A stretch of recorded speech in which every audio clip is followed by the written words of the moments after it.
Vraiment, on a fait l'effort. Et vous voyez les herbes. Oui. Donc les intrants qu'on nous a donnés vraiment n'ont pas été à la hauteur. Il a suivi, on était obligé de reprendre encore avec d'autres intrants. C'est ce qui est en train de réagir présentement. Donc,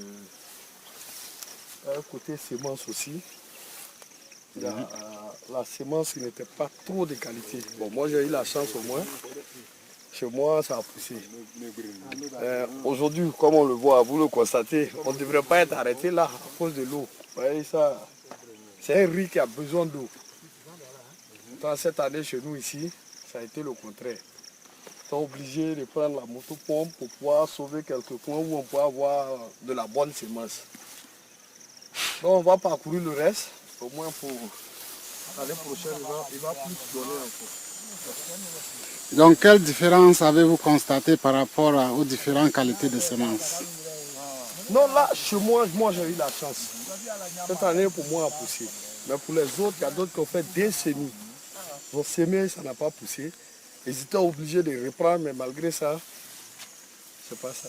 Donc, quelle est la qualité des semences que tu recommandes par rapport à ton expérience sur ces champs?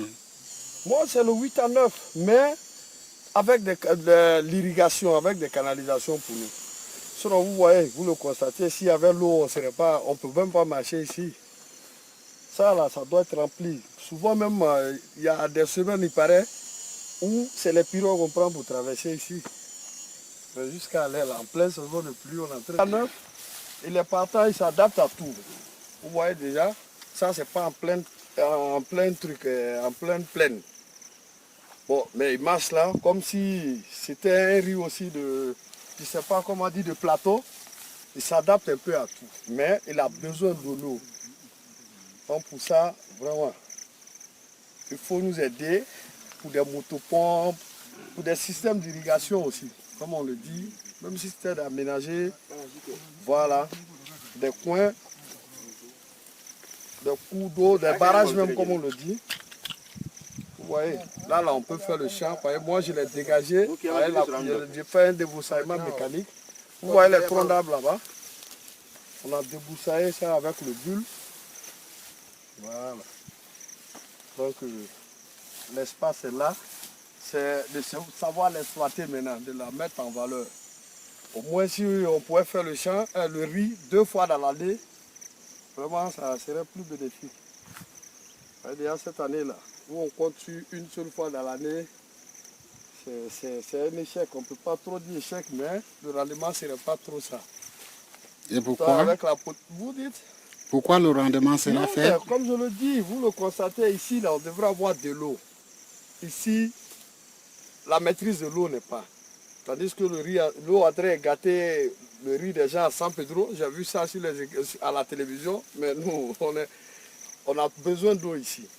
Donc s'il y avait des barrages pour pouvoir irriguer, des retenues d'eau, disons la maîtrise de l'eau même. Au moment où on a besoin de l'eau, nous on fait rentrer. Au moment où on n'a pas besoin, on peut fermer. La seule solution pour pouvoir améliorer la production, même la qualité, c'est d'avoir des barrages, des retenues d'eau, des aménagements. Il y a l'eau. Mais il y a l'existence de ETG, normalement, qui sont censés aussi accompagner les paysans. De quel appui as-tu bénéficié de la part de ETG? Moi, de la part de ETG, j'ai eu de la semence et puis de l'engrais. Mais concrètement, il faut le dire, mon patron même est là, rien n'est... Je ne sais pas comment le dire en bon français pour ne pas choquer nos partenaires aussi. Rien n'est en harmonie. Ils sont toujours en retard. Toujours en retard. ONDA, ils nous ont donné, moi, j'ai opté pour 50 hectares. ONDA a donné 25 hectares. Eux, ils m'ont donné 25 hectares semences. Mais la semence est venue tellement en retard. À part la semence, côté semence, ça c'est côté ETJ. ONDA, leur semence 1, c'est venu en retard. 2, en intrant, on a besoin d'abord du NPK par rapport à la semis. Au début même de la semis, on a besoin d'NPK. Mais je me rends compte que c'est l'urée, moi, on m'envoie avant le NPK. Ce qui n'a pas sa place. Qui a envoyé? C'est qui a envoyé? ONDR. Ok. Et à quelles conditions l'ONDR t'a fourni l'intrant, bon, l'engrais et les semences? Ils ont un encadreur ici. C'est par lui son canal, nous sommes passés. Vraiment, l'encadreur, il fait son effort. Comme le TG aussi fait l'effort. Nous, on ne peut pas dire concrètement d'où viennent les problèmes, mais qui s'asseyent entre eux, mettre les génies créateurs en marche pour pouvoir nous sortir quelque chose de potable qui peut nous faire évoluer.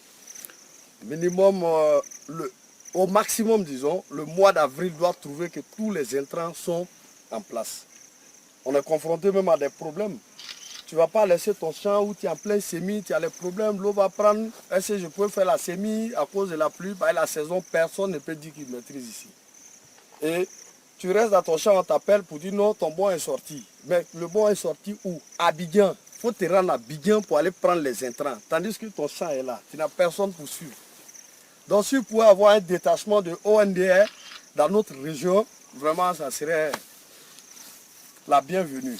Là de ton champ, tu prends tes intrants ou bien tes produits, tu retournes au champ. Mais Abidjan n'est pas permis à tout le monde. Moi aujourd'hui peut-être je peux me dire, je peux aller à Abidjan, je peux me permettre. Mais il y a des gens depuis même il est né, il n'a pas mis pied à Touba. À plus forte raison, pour une aire d'un hectare ou bien combien de trucs, il doit partir jusqu'à Abidjan chercher ses semences ou bien ses intrants. Mais là, vraiment, ça c'est une faillite, il faut le dire. Oui, ça c'est donc la faillite de l'ONDR. l'ONDR. Alors, mais vous avez collaboré aussi avec ETG. Est-ce que leurs intrants sont venus à temps? Est-ce que les semences sont arrivées aussi à temps? Est-ce que les engrais sont arrivés à temps? Personne n'était dans le temps, concrètement. Comme je l'ai dit au début, parce que je me dis que ONDR, ça c'est national. ETG peut être des particuliers, mais je ne sais pas quel contrat les lie. C'est pour ça que je me suis plus basé sur ONDR que ETG. Vous voyez, tout est venu en retard. Et pourtant, ETG est tout à côté ici. Oui, ils ETG sont à côté, mais vraiment, côté technique, nous, on peut rien dire. En tout cas, c'est ce qu'on a constaté sur le terrain qu'on dit. Comme vous le voyez, c'est maintenant qu'on met ces intrants. Des herbicides comme le rigole, c'est à partir de 21 jours jusqu'à 30 jours pour pouvoir pulvériser le champ, pour qu'il fasse effet sur les herbes. Mais vous ne pouvez pas nous donner des produits après 2 mois de semis. Pourtant, c'est un engagement qu'on prend avec vous. On doit rembourser. Ils ne peuvent pas faire d'effet. ONDR nous a envoyé des produits encore, je reviens à ONDR, mais qui n'a fait aucun effet sur les herbes. Des produits qu'on ne connaît pas. Le rigole, l'herbestra, nous avons l'habitude de l'utiliser. Bon, si c'était qu'ils allaient demander aux paysans d'abord, avant de passer leurs commandes, mais moi, j'étais obligé de faire pulvériser tout le champ. Ça n'a pas pris. J'étais obligé de reprendre encore. Malgré que j'ai venu en retard, le peu qu'ils nous ont donné, la superficie que ça pouvait couvrir, donc on l'a fait avec. Et là, je félicite ETG, c'est grâce à eux aujourd'hui, il n'y a pas assez d'herbe. Malgré que c'est venu en retard, ça nous a permis quand même de sauver nos champs, quelque part, comme on le dit. Même si la récolte ne serait pas bonne, mais l'année prochaine, ça va me permettre quand même de ne pas avoir trop de mauvaises herbes. Et alors, si tu devrais faire un appel envers ETG, d'abord, qu'est-ce que tu pourras dire? Non, ETG, comme je l'ai dit, je le redis, c'est d'être plus actif. C'est d'avoir les intrants le plus tôt possible. Déjà, quand on parle des champs, vous avez un objectif à atteindre, peut-être c'est 1000 hectares, c'est 2000 hectares, c'est 3000, c'est 12 000. Je prends un exemple terre à terre, peut-être 1000 hectares. À partir du mois d'avril, les 1000 hectares en intrants, en semences, en tout doit être prêt. Maximum en avril. Mais on ne peut pas venir nous donner des semences en juillet. En juin, c'est trop tard. Mais tu as déjà fait ton champ, tu as déjà labouré, tu es obligé d'assumer, de prendre et de faire. Et ces semences-là ne sont pas cadeaux. Toi, tu le fais pour pouvoir bénéficier. ETG aussi qui vous finance doit bénéficier. Mais ils ne sont pas prêts à laisser tomber ce qu'ils ont financé. Comme vous le constatez, donc dans le partenariat, il faudrait qu'il y ait l'entente, il faudrait qu'il y ait la concordance et l'harmonie. Sinon, ça va envoyer plein de disputes. Bon, toi, quand tu penses un peu à ce que tu as dépensé déjà dans ton champ, ETG aussi pense à ce qu'il a déboursé, même si c'est en retard. Donc vous voyez ce que ça peut envoyer. Bon, et si ETG décide de prendre la récolte, et que moi ici assis, où je quitte avec l'argent l'année prochaine peut-être pour pouvoir m'en sortir. Pourtant, c'est des fonds que j'ai mis en place. Ici, il y a les arbres, comme vous le constatez, vous voyez. J'ai fait un débroussaillement mécanique. Bon, comme il y a le village par rapport aux bœufs, aux moutons, on a essayé de pousser, à faire un endrainage pour pouvoir faire ça, genre une clôture. Mais le but, pour ceux qui sont dans le domaine, tout le monde connaît la journée, la consommation et puis les coûts. Donc vraiment, j'ai employé beaucoup de moyens. L'investissement, ce n'est pas à court terme, mais il faudrait que le rendement soit un peu... Oui. Alors, est-ce que vous pouvez vous estimer que bon, vous pourriez donc à la récolte vous en sortir un peu? Bon, là, on ne peut cette rien année? dire parce que rien n'est certain. Si on avait la maîtrise de l'eau, moi, je peux vous dire peut-être même un tonnage déjà. Mais du jour au lendemain, on peut faire une semaine, il n'y a pas d'eau. Aujourd'hui, au moins, on a trouvé, il a plu pendant la semaine. Donc, les feuilles sont bien. Mais vous venez ici dans un temps, tu vas te dire qu'il y a eu un feu de brousse, tout était jaunâtre, tout était jaune. Moi-même propriétaire, je prends mon mal en patience, mais arrivé à un moment où j'ai vu des fissures sur le sol, tellement le sol était sec, mais là j'ai perdu espoir. Et présentement le riz est en montaison. Donc ce moment-là, c'est un moment crucial pour nous les paysans, les agriculteurs de riz. À ce moment, l'eau ne doit pas manquer. Certes, il ne s'est pas bien étalé le riz, mais le peu qui est là, quand il y a l'eau au moins, il peut donner. Mais est-ce que vous avez trouvé une solution provisoire pour ce Moi, j'ai une problème solution provisoire comme... pour le champ maintenant? Voilà. Qu'est-ce que vous avez fait? J'ai payé quelques motopompes sans aménagement pour pouvoir sauver des coins, comme je l'ai dit, où je peux avoir la bonne semence au moins. J'ai payé 4 motopompes, près d'1 million que j'ai mis dans les motopompes avec les tuyaux. Je vais vous les présenter. Il y en a dans le village, il y a des tuyaux. Donc, avec nous-mêmes, nos petits jolis créateurs qu'on a mis en marche, irriguer pour pouvoir sauver la culture. Mais le champ n'est pas aménagé. Il n'est pas adapté, la superficie n'est pas adaptée à ça. Souvent, tu tires l'eau. Quand c'est plus, tu t'en rends compte même que l'eau retourne dans le fleuve au lieu d'irriguer le champ. Il est très grand, on ne peut pas l'irriguer. Les motopompes là n'ont pas la capacité pour pouvoir irriguer tout ce champ. Ça veut dire qu'il y a l'eau à côté? Il y a l'eau à côté, comme vous le constatez. Le champ, il est encadré d'eau. Bon, je peux le dire, il est dans un couloir. C'est seulement ce côté-là. Sur tous ces 3 niveaux, il y a de l'eau. L'autre côté ici. Donc l'eau est tout juste à côté et Oui, pourtant vous souffrez. Même, il y a l'eau, mais comment il faut avoir la maîtrise de l'eau et comment il faut utiliser l'eau là? C'est ça le problème. C'est pas d'avoir l'eau, mais c'est d'avoir l'eau dans ton champ. Sinon, il y a l'eau. À quelques mètres, on voit l'eau et à quelques mètres, on voit le riz qui a besoin de l'eau. Donc vous devrez savoir que c'est le manque de moyens. Vraiment, pour nous les débutants. Et pour l'ONDR, quel appel vous lancez pour l'ONDR? Le seul appel que je peux lancer pour l'ONDR, c'est le même appel comme je l'ai lancé aussi pour ETG. C'est d'être rapide, c'est d'être cohérent. C'est pas, comme on le dit en bon français encore, pour les motiver, vous venez vers nous. C'est d'avoir même d'abord une base à dîner. On a trouvé qu'on a été, on peut le dire, trahi à la longue. Vraiment, on a cru, on leur dit, ETG comme ONDR. J'accuse beaucoup ETG, parce que ONDR est un peu à distance. C'est ETG qui est avec nous au village ici. Donc, l'année passée, ça a été un échec. Ils nous ont dit que c'était un début. Ils étaient en phase d'expérimentation, que cette année, tout allait rentrer en ordre. Bon, on se tapait la poitrine, on se disait qu'on allait avoir moins de risques. Mais je constate que cette année, les risques sont plus encore que l'année passée. Oui. Voilà, comme je le disais, j'ai payé 4 motopompes. Voilà. 4 motopompes de ce modèle, avec des tuyaux de canalisation, des sauts ici, les tuyaux PVC là. Donc pour pouvoir sauver un peu certaines parties de mon champ.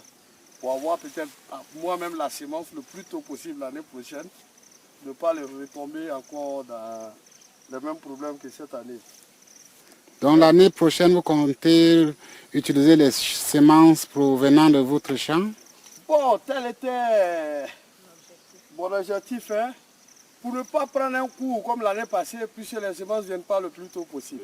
Mais si toi-même tu as ta semence ici déjà, il n'y a pas de retard. Là, tu vas te battre maintenant pour les intrants. Ok. Ok. Vous voyez, ça, c'est le bidon vide d'herbicide. Rigole, comme vous le voyez mentionné. Voilà, ça c'est le rigole, vraiment qu'on préfère. Voilà, montre la partie. Lui au moins, il fait bon effet. Et là, c'est venu de ETG, même si ce n'est pas venu à temps. Il est venu sauver un peu la culture qui était envahie par la brousse, les herbes, disons, à la hâte, sans avoir trop d'expérience. Avec mon petit génie créateur, comme vous le constatez juste devant, il y a le fleuve. On met les motopompes en action là-bas. Et le tuyau de refoulement de la motopompe, on l'introduit dans le tuyau pour pouvoir envoyer l'eau jusqu'à là où on veut. Et progressivement, c'est des tuyaux de 6 mètres, 6 mètres. Donc vous mettez 6 mètres, vous laissez la motopompe en marche. Quand il sent qu'il a beaucoup irrigué la partie, vous remettez un autre tuyau de 6 mètres là-dessus, ce qui va faire 12 mètres.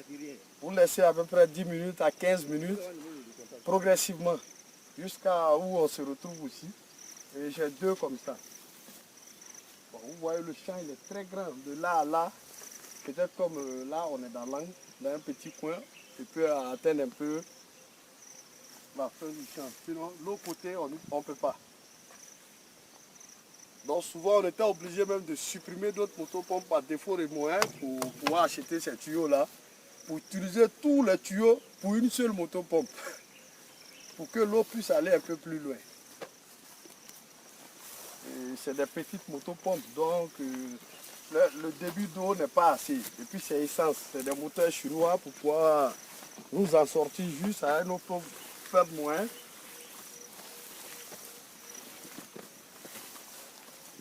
Alors, comme vous le constatez, ces tuyaux-là oui, jusqu'au fleuve. Il y en a 2 comment ça va là, donc nous-mêmes on les déplace à chaque fois. Amen, amen, amen. L'autre fois c'était sur l'autre côté où on était tout à l'heure, où on a visité. Donc après, avec l'aide des petits frères, c'est malade, on les déplace nous-mêmes.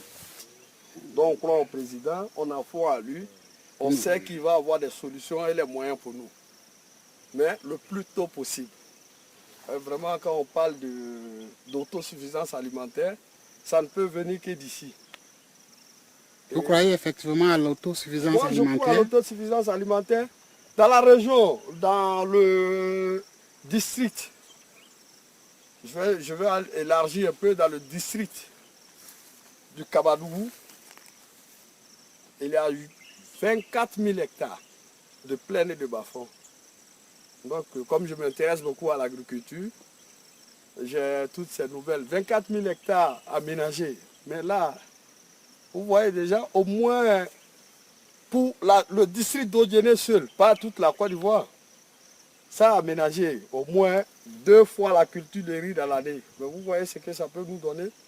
Et puis même avec cette qualité de semence de riz, la semence de Waita 9, mais c'est un riz qui donne bien, mais qui a besoin d'entretien. Puisque même il peut rien, il ne sait pas se battre contre les herbes et il a plus besoin d'eau.